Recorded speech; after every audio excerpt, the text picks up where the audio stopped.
There's been a rise of indie games as well as big name companies creating video games that are more focused on being story heavy or rely on a story to guide the player through the experience. Sure, some may argue that games have been doing this for a while, but most AAA titles tend to focus more on specs and the technical side of gaming rather than making a story that's truly engaging. The height of first-person shooters has proven that there's a market for those kinds of games that don't have a lot in ways of plot, that there are players that don't need investing in characters or their backstory or even a story at all to carry them through their gaming experience. This, however, changed when select game developers started to gear a lot of their games into the style of allowing the gamer to select the outcomes of the character they are playing as within the story. The term for these games, which with this particular style is usually referred to as Choose Your Own Adventure, which originally came from a series of books by Edward Packard and published by Constant Chapel and R.A. Montgomery's company, Vermont Crossroads Press. The idea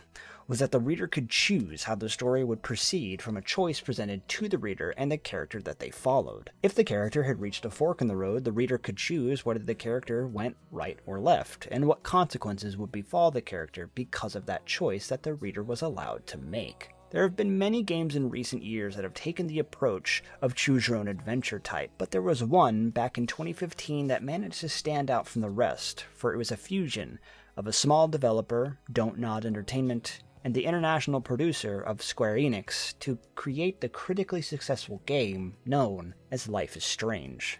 The plot synopsis goes a little something like this. Set in the fictitious town of Arcadia Bay, Oregon, senior student Max Caulfield comes back to town after 5 years in Seattle to reunite with her former friend Chloe as they attempt to find out what happened to a fellow student, Rachel Amber, whose disappearance remains unexplained.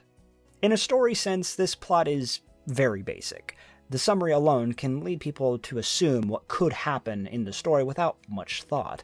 However, what Life is Strange did different was that the element that the main character, Max, could actually rewind time and change events from what happened moments before to receive a different outcome. For a choose-your-own-adventure type game to be handling this kind of a story element was huge, because unlike a lot of other games in a similar style to Life is Strange, this game had the ability to allow the gamer to see what the outcome of a choice was, and if it was what they wanted. If they liked it, they could move forward. If they didn't, Max, ergo the player, could rewind time and make a different selection and see how it would play out. For a game, to allow a player choice is one thing, but allowing the player to see what each and every choice would result in and reflect on each choice would mean for the story is a feat of great importance in the realm of storytelling within video gaming. It gives the player more time to experience everything because, in a beautiful way, time is on their side.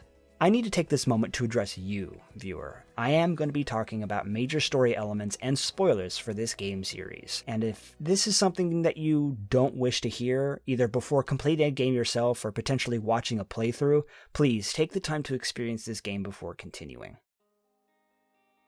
From the very beginning of this series, right at the top of the first episode, the story grabs the player by throwing them headfirst into the middle of a storm. Max is discovering her power and reconnecting with her childhood friend Chloe, as the two of them try to grasp this new power that Max has. The story turns into a mystery, trying to solve the disappearance of Rachel Amber, a romantic partner of Chloe. As the episodes go on, Max is able to not only help solve the mystery of Rachel's disappearance, but help other members of her school with their everyday lives, going so far as to help a fellow student from committing suicide in front of the entire student body. Everything about this story has a great setup for telling not only a detective plotline, but also allowing it to be a coming-of-age story. Episodes 1 through 4 have a great setup and pan out exactly as the story sees fit. However, in the fifth and final installment of this series, things take an unfortunate turn in the storytelling department, and the story that has been told begins to spiral out of control. Here is where we begin our diagnosis. At the end of episode 4, the stage has been set up nicely. Everything that had been leading up to this point, all the clues about Rachel's disappearance had all come down to this. The cards were in the right places. Max and Chloe had all the evidence to prove that Nathan Prescott was the person who kidnapped and killed Rachel Amber. but the rug is pulled out from underneath them when, as a cliffhanger of the episode, someone had followed them into the junkyard where Rachel's body was. In a swift move, this person doses Max with a drug and shoots Chloe in the head. The episode ends as Max, losing consciousness on the ground, turns to look up at the assailant, revealing it to be Mark Jefferson, Max's photography teacher from school, who stares down at her. A momentary pause as the audience grasps this new information before the scene cuts to black, ending the episode. In a storytelling sense, this is commonly referred to and widely known as a plot twist, a moment in a story when both the characters and the audience are given a key piece of information that reveals a deep plot point that, until this moment, was either just speculation or was completely hidden from everything and everyone. Television and cinema do this a lot, mainly to establish a tonal shift in direction or to allow a new element to be introduced. However, there are many different kinds of plot twists that exist in storytelling throughout history, and for Life is Strange, this type of plot twist actually goes by a certain name, anagnoriasis, which is the protagonist's sudden recognition of their own or another character's true identity or nature. A popular and commonly used example is in the Star Wars film The Empire Strikes Back, wherein the main antagonist reveals who they really are in relation to the main character, and thusly to the audience. I won't go into it very much here. With episode 4 of Life is Strange, the person who pushed Max to be her very best at what she does and was feeding her compliments about her talent had just shot her best friend in the face and dosed her so that she fell unconscious. The best part about this plot twist is that nothing's explained in those final seconds of the episode. Jefferson killed Chloe and dosed Max, but it's done in almost complete silence. After the bang, Chloe falls to the ground. The only other word is Max saying her now dead friend's name as she slips into consciousness. Jefferson doesn't say a word. He just looks down at Max, almost a look of disappointment on his face right before the episode cuts to black. This kind of twist at the end leaves the audience to speculate on what was going on. What was Jefferson doing there? Was he the one behind the disappearance of Rachel Amber? Why did he kill Chloe but keep Max alive? It lets the audience stew and hypothesize on what the final chapter of the story would do with the information that they've gathered so far. However, when the 5th and final episode begins, the reality is Jefferson was just sort of there. Sure, he was the person behind the kidnapping of Rachel Amber, and several other students for that matter, and it turns out he was training Nathan Prescott to be just like him. It turns out that the kidnapping, drugging, and photographing of barely unconscious teenagers was a borderline fetish for Mark Jefferson that Max just happened to get caught up in because Rachel's death was at the hands of Nathan. This sort of twist was unexpected for sure, but it unfortunately does a great disservice to the story by making the lead antagonist one that is evil for the sake of being evil.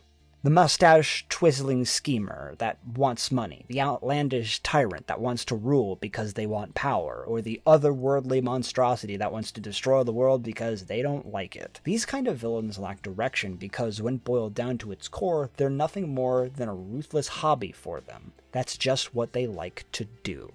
While Jefferson, being a photographic, maniacal serial killer, does answer the question about Rachel Amber, there's one big issue with this element being addressed in the final episode in the way that it was. The Rachel Amber plotline is a side story, a B-plot to the main narrative that was established, which is the story of Max and her rewind power. The problem is that the Rachel story became the A-plot, overtaking the supernatural story with Max and her power, which is completely neglected after episode 3. The story of Max and Chloe finding out what happened to Rachel isn't addressed until the end of the 2nd episode in the series, after Max helps her friend Kate from killing herself. Max and Chloe only start looking for clues about Rachel at the top of episode 3, because they realize that the events with Kate Marsh also may tie in to what happened with Rachel. Now, there is nothing wrong with addressing the Rachel Amber plot in the final episode. In fact, it's the only place you can reveal this is at the end. The issue, however, is how it's revealed. It turns out Rachel's story was just one of kidnapping and murder by the character that the audience had already known about.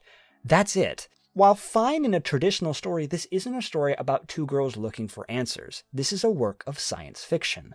One of them has the ability to control time and change events. It would be expected that there was a bigger story going on overall. Perhaps another sci-fi plotline that dives into how Max got her powers in the first place. But this power is never explained. It's not even in the finale. Honestly, it's barely talked about in the whole scope of the series. In the first 2 episodes, it's constantly on Max's mind and what guides her to make choices. It's highlighted upon at the end of episode 3 and at the top of episode 4 when Max discovers she has a new ability using photographs. But after that, it's used as a plot device to move the Rachel Amber story forward. If it's never addressed, explained, or elaborated upon, what's the point of these powers in a story sense?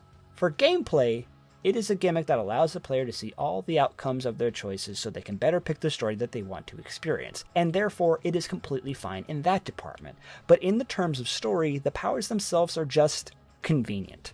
They happen to be there, and the characters are very indifferent of the fact that these powers exist in the first place. If it's only there in a gameplay element, then it begs the question of what if it really was needed to be there at all? Was it really needed in the first place? Let's shift direction a little and talk about another game that handled the time manipulation element. Ubisoft's 2003 classic, Prince of Persia: The Sands of Time. No.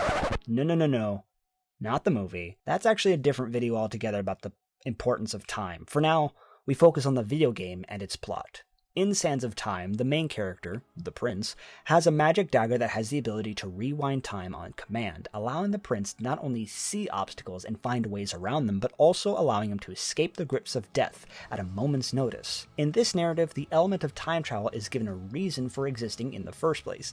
The Sands of Time are what give the dagger its power. It's given a story reason for existing in its world, its limitations, its abilities, its relevance to the plot. Everything is explained in a narrative, so it continues throughout the whole game and its story. Jumping back to Life is Strange, the fact that Max's rewind power is never explained puts a large hindrance on the overall story. In fact, throughout the majority of the series, the rewind power is just a thing that exists to help the characters progress. In the beginning, there's this whole idea that these powers must have come from somewhere, but it's kept hidden, mostly pushed in the background to allow the character introduction and development to happen. We need to know these characters and the location that they're in. That's perfectly fine. That's how you make good character development. This is good, because it allows the audience to bond with the characters that they're playing as. However, the issue is the rewind power never truly comes back as a plot element. It's only referred to sporadically throughout the series' runtime. Heck, the plot synopsis at the top of this video, here it is one more time. Set in the fictitious town of Arcadia Bay, Oregon, senior student Max Caulfield comes back to town after 5 years in Seattle to reunite with her former friend Chloe as they attempt to find out what happened to a fellow student, Rachel Amber, whose disappearance remains unexplained. Didn't even mention the idea that the main character of the series, the character that you, the player, control, had the ability to manipulate time. That sort of keys in how much of a backseat the idea that the character has literal power over time takes in the story overall. It begs the question, what could have been done to allow the time control element to be worked into the plot in the final episode, while allowing the mystery of Rachel Amber's disappearance to also be solved in a reasonable way that makes sense in the world that has been created within Life is Strange. Ladies and gentlemen, it is time to begin the operation. We begin at the top of episode 5. Max comes to, strapped to a chair located in the darkroom, where her and Chloe found all the information about the abducted students, Rachel Amber included. Her head is throbbing, feeling sick to her stomach as her vision is still blurry to her surroundings. When her vision snaps into focus, she notices that she's not alone in the darkroom. Sitting in front of her, just out of the light of the lamps, is Mark Jefferson, the man who drugged her and killed Chloe. Jefferson isn't looking at Max, instead playing with the camera that used to be fixed to the tripod. The light of the screen was illuminating his face in the dark. Jefferson mutters about two of them, the light changing his face as he swipes through the pictures on the camera. Jefferson comments on how he thought it may have had something to do with the school or the location, but had to rule those out. He glances up for a moment when he says that Max wasn't there for the last one. Max questions Jefferson, her voice scratchy and her words are slurred. She begins to struggle against the ties around her wrists and legs. Jefferson looks up from the camera, his facial features exaggerated as he's lit from below. He tells Max that what she's doing isn't right. isn't normal for someone like her. The sound of intense thunder shakes the darkroom from above. Jefferson's eyes look up at the ceiling. His head remains completely still, commenting on how even Mother Nature seems to agree. Max, now more awake and panicking, yells at Jefferson to let her go, and she begins to pull on her restraints harder, making the chair scrape along the floor. Jefferson looks back at Max and asks her if she'd rewind out of this if he were to let her go. Max goes still. Her eyes slowly lock on Jefferson. She thought Jefferson may have been bluffing, but her fears were realized with one sentence. The only word she is able to get out. How? Jefferson scoffs at Max, asking if she really thought no one would notice that she kept changing things or making things play out in her favor or to make things more convenient. Max tries to defend herself about how she was trying to do the right thing, but Jefferson counters it by saying that breaking glass to get what you want will only cut those around you. Jefferson compliments Max on being able to use photos to time travel, mentioning that the last one never figured out how to do something like that. Max looks at the ground to see that Jefferson has ripped up all of Max's photos to pieces, with Max's diary also being destroyed at his feet. Max asks who Jefferson is talking about. Jefferson looks at the camera and cycles through some pictures and stops on one. Without looking at Max, Jefferson shakes his head back and forward, staring at the screen. Rachel Amber. Jefferson explains that Rachel was the first person who could rewind time in Arcadia Bay, and was messing with things and was being too carefree with such a dangerous power. Jefferson explains that he was sent to Arcadia Bay to take care of her, but by the time he had gotten there, she was already dead. Regardless, he was told to stay there in case anyone else had developed this power. For months, Jefferson waited and waited, but when no deviants appeared, he was told to just wait out the school year before being reassigned, as to not cause any displacement. Jefferson admits that he thought Chloe was going to develop the power, seeing as her and Rachel were so close. Max, trying to stay calm with all this information being presented, asks if passing the power was something that was even possible. Jefferson, caught in his own rambling, tells Max that it's rumored that power can be passed, but no one's actually seen it happen, so there's no proof of it actually being a thing that could actually work. It's at this point that we can actually take what was shown in the original final episode. David, Chloe's stepdad, comes into the dark room, has a scuffle with Jefferson, and sets Max free. Max, head still spinning, looks around to see if any of her photos are still intact, but finds none. She remembers that Warren, her friend from school, still has a photo that she could use to travel back. She leaves David to watch over Jefferson and go find Warren in the chaotic storm that is absolutely destroying Arcadia Bay.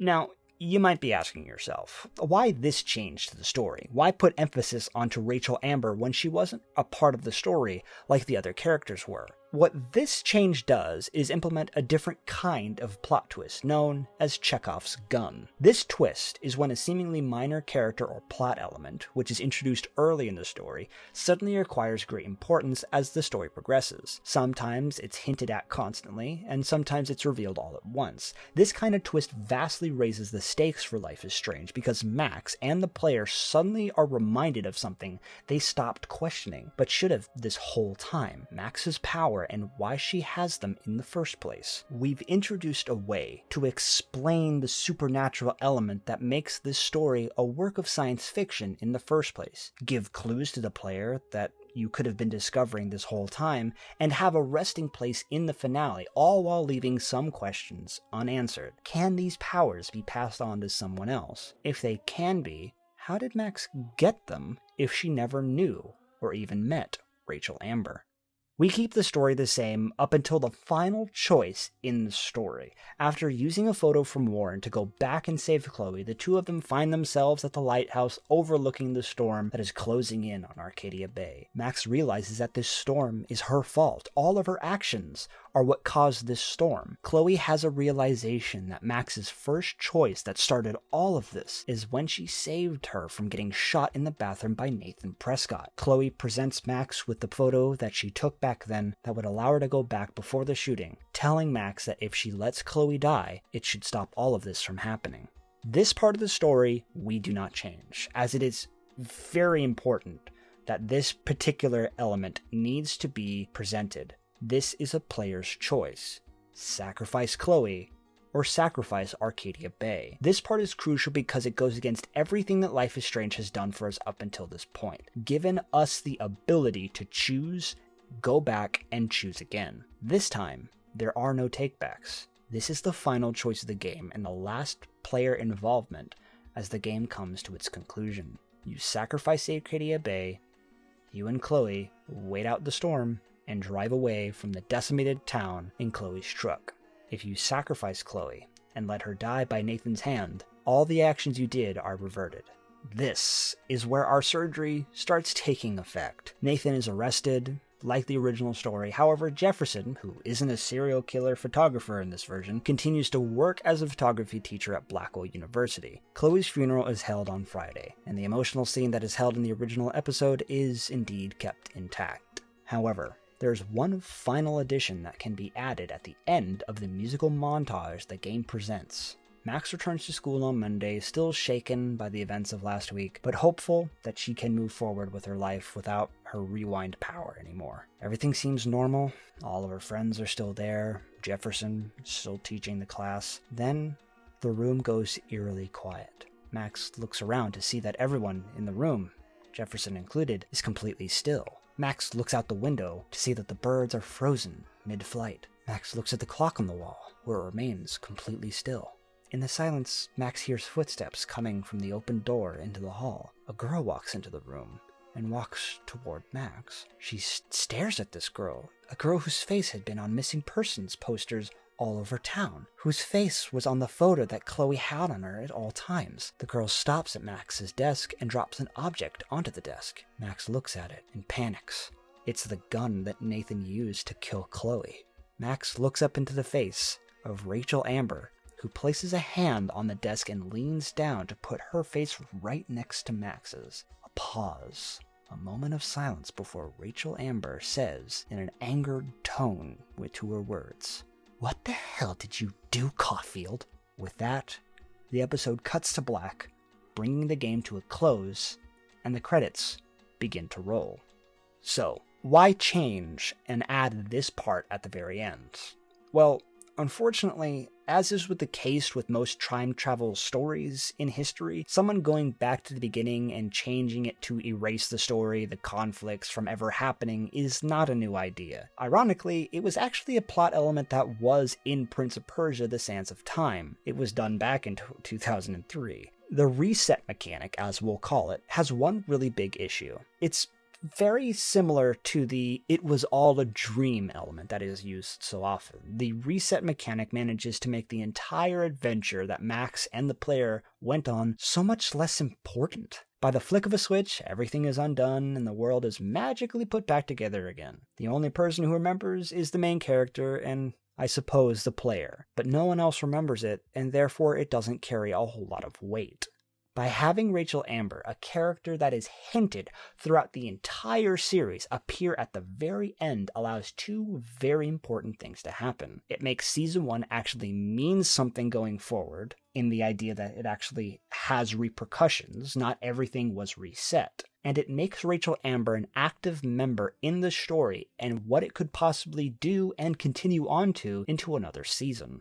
Life is Strange is a beautiful game that for the majority of its story had the players engaged through and through with its character development and plot progression that left players begging for more at the end of each episode. However, at the end of it all, Life is Strange managed to change its plot lines around that, for me, didn't fit what they were originally seeming to go for in the first place. Now, I am in no way saying that Life is Strange is a bad game because of its ending. Under no circumstances am I saying that. If that thought was used in most media, a lot of movies, games, books, and television shows would be a lot lower rated because people didn't like the ending. Therefore, they choose to not like anything about the series and will just write it off because of it. I'm not saying that. When this episode comes out, there's going to be a new game in the series in the form of a prequel called Life is Strange Before the Storm, where the player now takes control of Chloe and her adventures with Rachel Amber before Max comes back to Arcadia Bay. While a nice thought in that it can show us how Chloe and Rachel met and the bond that they formed before Max came back to Arcadia Bay, there's one fundamental problem that comes with this prequel. It doesn't make sense if there's no supernatural element anymore. The whole idea that sparked with Life is Strange in the first place, you were a character that could change their choices, and whether or not they could was up to you, the player. To have a game about Chloe based on the original story isn't going to accomplish much other than give fans another game to tide them over until the next season of Life is Strange, which isn't even confirmed if it's going to continue Max's or even Arcadia Bay's story or not. Now, imagine if we had Season 1 close with Max being confronted by Rachel Amber at the end of the game. Not only that, but Rachel appears to even have this power that Max once had. Now imagine seeing the trailer for Before the Storm. You see that the main character is now Chloe and how she met Rachel Amber. This adds so much more intrigue into this prequel because now that we have all this information about Rachel, we are gonna wonder if maybe Chloe knew about Rachel's power, or perhaps she did know but something happens and it revealed in the prequel that could answer questions that didn't get answered in Season 1. It opens up so many more possibilities that don't get addressed in the original version.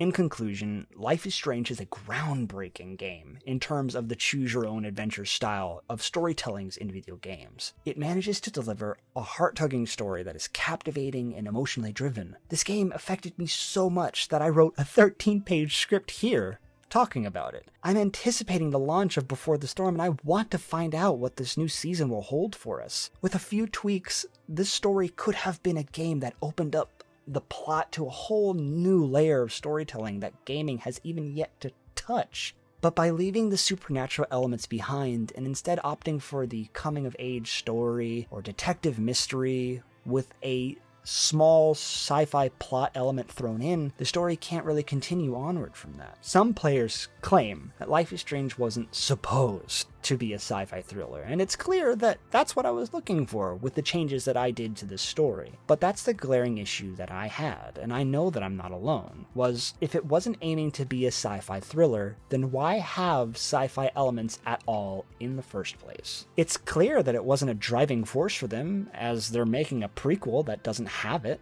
So if it's not going to be used in the story, why make it a big deal at the beginning? These are things that have to be asked because details like this getting left out leaves plot holes that people can fall into and not know how to get back out of again.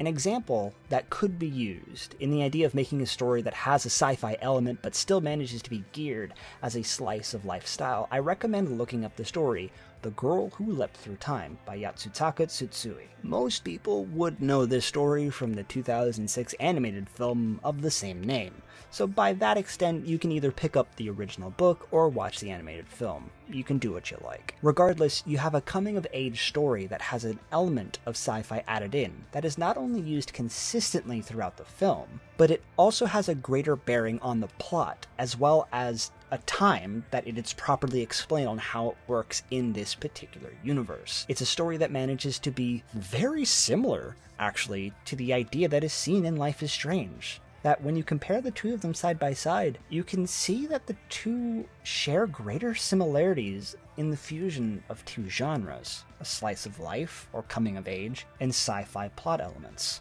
I can only hope that Life is Strange Before the Storm manages to deliver a captivating story without the supernatural element or trying to include a new one. And I hope that Season 2 also manages to find a way of introducing an element of sci-fi similar to how the first season of Life is Strange managed to do it, that is captivating and story-driven. Because just like Max at the end of the original story, there is no rewinding before the point of no return. Welcome home, Max.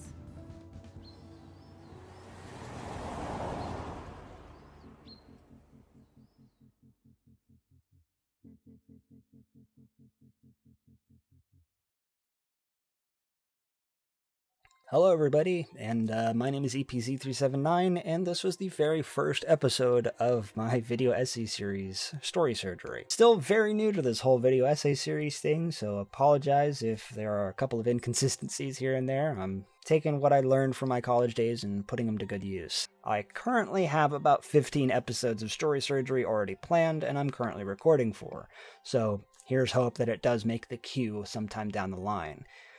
Oh boy, I'm gonna need more gauze. I'm just gonna need more stuff. boy, I gotta call a medical center.